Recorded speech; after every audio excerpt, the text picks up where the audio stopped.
공매도 폭탄에 LG에너지솔루션 주가가 좀처럼 힘을 내지 못하고 있습니다.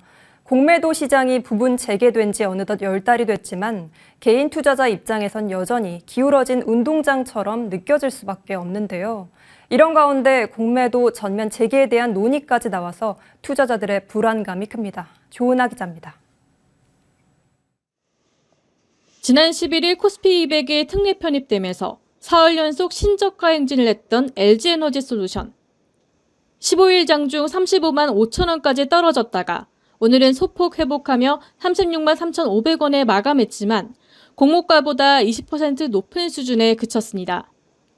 LG에너지솔루션의 최근 주가 약세는 코스피 200 편입으로 인한 공매도 제한이 풀린 탓입니다. 공매도는 주가 하락이 예상될 때 주식을 빌려서 팔고 주가가 하락하면 주식을 사서 빌린 것을 갚는 것입니다.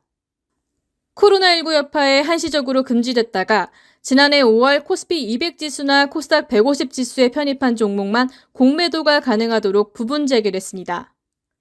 보통 코스피 200에 새로 편입하는 종목은 지수 추종 자금이 유입돼 주가 상승을 기대해 볼 수 있습니다. 하지만 공매도가 재개되면서 코스피 200 신규 편입은 더 이상 호재가 아니게 된 상황입니다.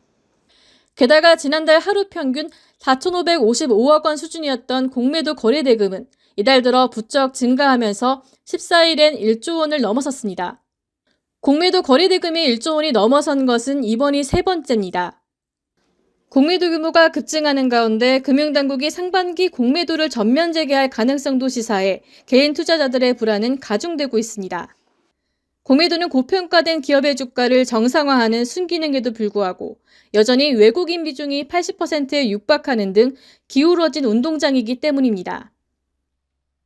형평성을 제고하는 방향으로 공매도 제도를 개선해 나가는 게 바람직하다. 저는 그렇게 판단을 하고 있고요. 담보 비율이라든지 아니면은 수수료 부분 이런 부분과 관련해서 이렇게 형평성을 좀 맞춰 나갈 수 있는 그런 정책을 펴나가는 게 굉장히 중요하지 않을까. 공매도 전면 재개 여부는 새 정부에서 논의할 가능성이 큰 가운데 윤석열 대통령 당선인도 공매도 감시전단 조직을 설치하고 서킷 브레이크를 도입하는 등 합리적 제도 개선을 공약으로 약속한 바 있습니다. 여전히 기울어진 운동장인 공매도 시장을 어떻게 바로잡아 나갈지 귀추가 주목됩니다. 머니투데이 방송 조은하입니다.